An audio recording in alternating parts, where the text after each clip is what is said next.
ನಮಸ್ಕಾರ. ನಾನು ಲತಾ ಜಯರಾಮ್, ಸ್ವಾದ ಸರೋವರದಿಂದ. ವೀಕ್ಷಕರೇ, ನಾನಿವತ್ತು ನಿಮ್ಮೆಲ್ರಿಗೂ ಒಂದು ಬಹಳ ಆರೋಗ್ಯಕರವಾದ ಖಾದ್ಯ ಮಾಡಿ ತೋರಿಸ್ತಾ ಇದ್ದೀನಿ. ಅದು ಮಿಲೆಟಲ್ಲಿ ಮಾಡೋದು, ರಾಗಿ ಮಾಡ್ತಾ ಇದ್ದೀನಿ. ರಾಗಿ ಹಿಟ್ಟು ತಗೊಂಡು, ರಾಗಿ ಹಿಟ್ಟಲ್ಲಿ ಖಾರ ಕಡುಬು ಅಂತಾರೆ, ಅಥವಾ ನಾವು ತಮಿಳಲ್ಲಿ ಅದಕ್ಕೆ ರಾಗಿ ಕೊಳಕಟ್ಟೆ ಅಥವಾ ರಾಗಿ ಉರುಂಡೆ ಅಂತಾರೆ. ಅದಕ್ಕೆ ನುಗ್ಗೆ ಸೊಪ್ಪು ಹಾಕಿ ಮಾಡಿದ್ದೀನಿ. ಜೊತೆಗೆ ಟೊಮೆಟೊ ಚಟ್ನಿ ಮಾಡಿದ್ದೀನಿ. ಎರಡನ್ನೂ ನಿಮಗೆ ತೋರಿಸ್ತೀನಿ. ರಾಗಿ ಉರುಂಡೆ, ರಾಗಿ ಕಡುಬು ಹೇಗೆ ಮಾಡೋದು ಅಂತ, ಜೊತೆಗೆ ಟೊಮೆಟೊ ಚಟ್ನಿನೂ ಹೇಗೆ ಮಾಡೋದು ಅಂತ ತೋರಿಸ್ತೀನಿ. ನಮ್ಮ ಚಾನಲ್ ಯಾರ್ಯಾರು ಮೊದಲ ಸಲ ನೋಡ್ತಾ ಇದ್ದೀರೋ ದಯವಿಟ್ಟು ಎಲ್ಲರೂ ಸಬ್ಸ್ಕ್ರೈಬ್ ಮಾಡಿ, ಲೈಕ್ ಮಾಡಿ, ಶೇರ್ ಮಾಡಿ, ಮತ್ತು ಬೆಲ್ ಐಕಾನ್ ಪ್ರೆಸ್ ಮಾಡಿ. ಆಲ್ ಅನ್ನೋ ಆಪ್ಷನ್ ನೀವು ಸೆಲೆಕ್ಟ್ ಮಾಡಿದ್ರೆ ನಾವು ಮಾಡೋ ಪ್ರತಿಯೊಂದು ಖಾದ್ಯನೂ ನಿಮಗೆ ಮೊದಲು ಬಂದು ತಲುಪತ್ತೆ. ಈಗ ರಾಗಿ ಖಾರ ಕಡುಬು ಮಾಡೋದು ಹೇಗೆ ಅಂತ ನೋಡೋಣ, ಬನ್ನಿ.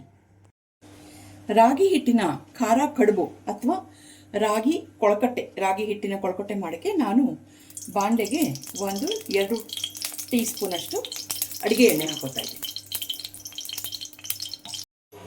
ಎಣ್ಣೆ ಕಾದ್ಮೇಲೆ ಅದಕ್ಕೆ 1-2 ಟೀ ಸ್ಪೂನಷ್ಟು ಸಾಸಿವೆ,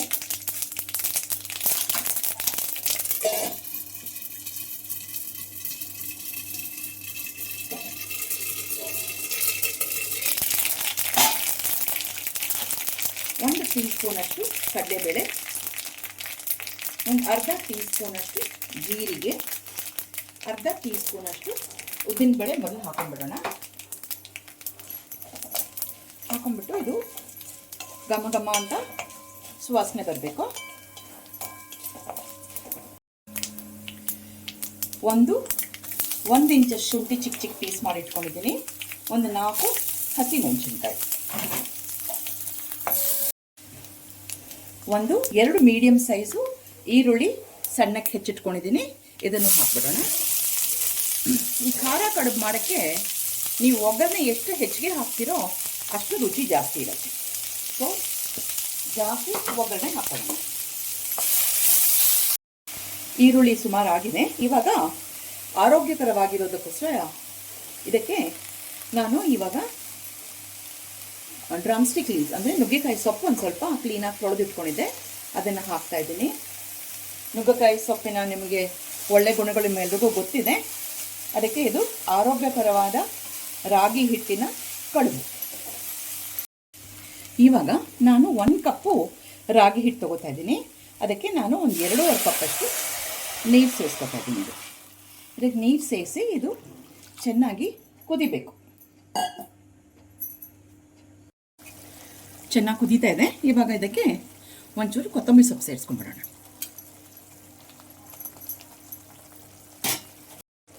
ಮತ್ತು 1 ಕಪ್ ರಾಗಿ ಹಿಟ್ಟಿಗೆ ಉಪ್ಪು ಎಷ್ಟು ಬೇಕು ಅಂತ ನೋಡ್ಕೊಳ್ಳಿ.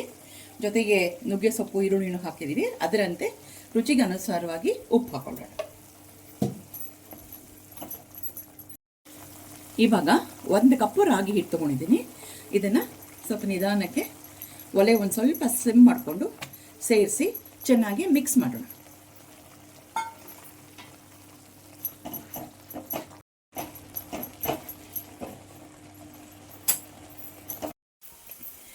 ಇದು ನೋಡಿ ಹೇಗೆ ಕಾಣಿಸ್ತಾ ಇದೆ ಅಂತ. ರಾಗಿನೂ ನೀರೊಳಗೆ ಮಿಕ್ಸ್ ಆಗಿ ಚೆನ್ನಾಗಿ ಕುಕ್ ಆಗಿದೆ, ಬೆಂದಿದೆ. ಇವಾಗ ಇದನ್ನು ಒಂದು ಸ್ವಲ್ಪ ಆರಕ್ಕೆ ಬಿಡೋಣ, ರೂಮ್ ಟೆಂಪ್ರೇಚರ್ಗೆ ಬರಲಿ. ಬಂದ ಮೇಲೆ ಇದನ್ನು ಚಿಕ್ಕ ಚಿಕ್ಕ ಉಂಡೆಗಳು ಮಾಡಿಕೊಂಡು ಮತ್ತೆ ಸ್ಟೀಮ್ ಮಾಡೋಣ. ಸೊ ಆವಾಗ ಅದು ರಾಗಿ ಕಡುಬು ಅಂತ ಆಗುತ್ತೆ.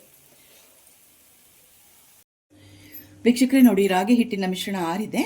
ಅದನ್ನು ಚಿಕ್ಕ ಚಿಕ್ಕ ಉಂಡೆಗಳು ಮಾಡ್ಕೊಂಡಿದ್ದೀನಿ. ಹೀಗೆ ನೋಡಿ, ಹೀಗಿರುತ್ತೆ. ಆ ಉಂಡೆ ಮಾಡಬೇಕಾದ್ರೆ ಒಂದೊಂದು ಸಲ ಕೈಗೆ ಅಂಟ್ಬೋದು. ಕೈಗೆ ಅಂಟಿದ್ರೆ ನಾವು ಮುದ್ದೆ ಮಾಡಬೇಕಾದ್ರೆ ಒಂದು ಸ್ವಲ್ಪ ನೀರು ಎತ್ಕೊಂಡು ಮುದ್ದೆ ಮಾಡ್ತೀವಲ್ಲ, ಹಾಗೆ ಒಂದು ಸ್ವಲ್ಪ ನೀರು ಎತ್ಕೊಂಡು ಹೀಗೆ ಮಾಡಿಬಿಡಿ.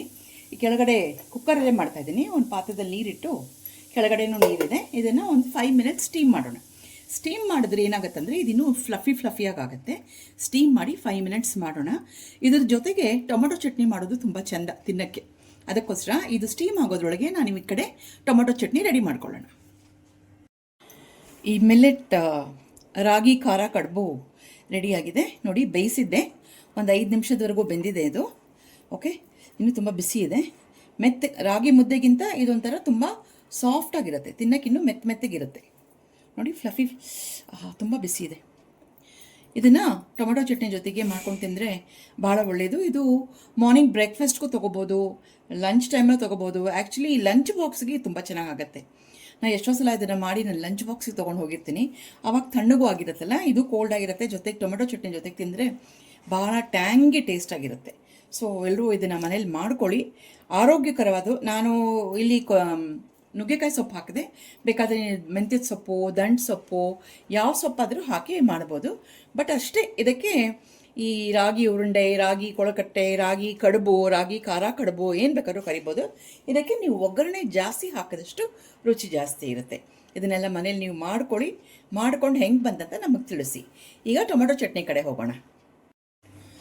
ಸುಲಭವಾದ ಸಿಂಪಲ್ ಆದ ಟೊಮೆಟೊ ಚಟ್ನಿ ಮಾಡೋಕ್ಕೆ ನಾನು ಒಂದು ಬಾಣಲೆಯಲ್ಲಿ 1 ಟೀ ಸ್ಪೂನ್ ಎಣ್ಣೆ ಹಾಕ್ಕೊಂಡಿದ್ದೀನಿ. ಅದಕ್ಕೆ ಒಂದು 5 ಬ್ಯಾಡಗಿ ಮೆಣಸಿನ್ಕಾಯಿ ಪೀಸ್ ಮಾಡಿ ಇಟ್ಕೊಂಡಿದ್ದೀನಿ. 1 ಇಂಚು ಶುಂಠಿ, ಒಂದು 5-6 ಹೆಸಳು ಕರಿಬೇವು,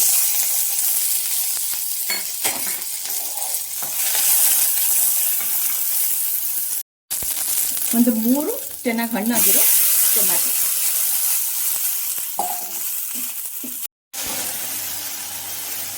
ಒಂದು ಸಣ್ಣ ಈರುಳ್ಳಿ ಹೆಚ್ಚಿಟ್ಕೊಂಡಿದ್ದೀನಿ, ಅದನ್ನು ಹಾಕ್ಬಿಡೋಣ. ಸ್ವಲ್ಪ ಫ್ಲೇವರ್ ಬರಲಿ ಅನ್ನೋದಕ್ಕೋಸ್ಕರ ಒಂದು ಸಣ್ಣ ನೆಲ್ಲಿಕಾಯಿ ಗಾತ್ರದಷ್ಟು ಹುಣಸೆ ಹಣ್ಣು ತೊಳ್ಕೊಂಡು ಕ್ಲೀನ್ ಮಾಡಿ ಇಟ್ಕೊಂಡಿದ್ದೀನಿ.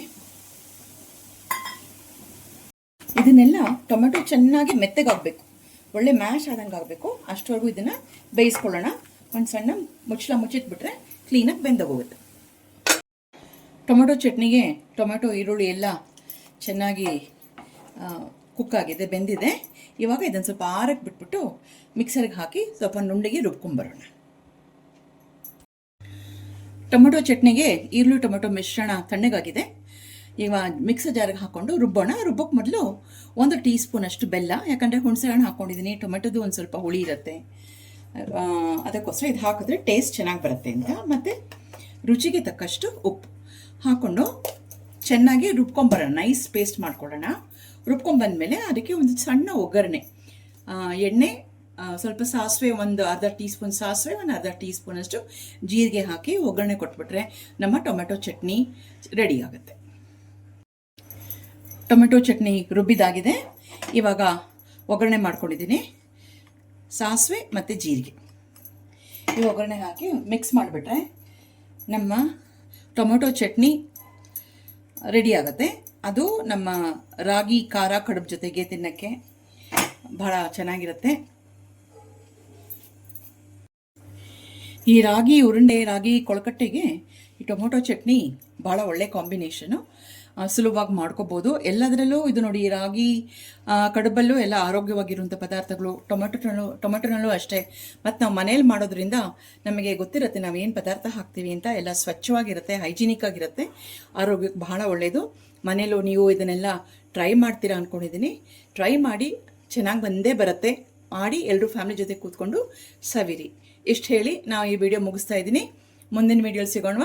ಅಷ್ಟವರೆಗೂ ನಮಸ್ಕಾರಗಳು.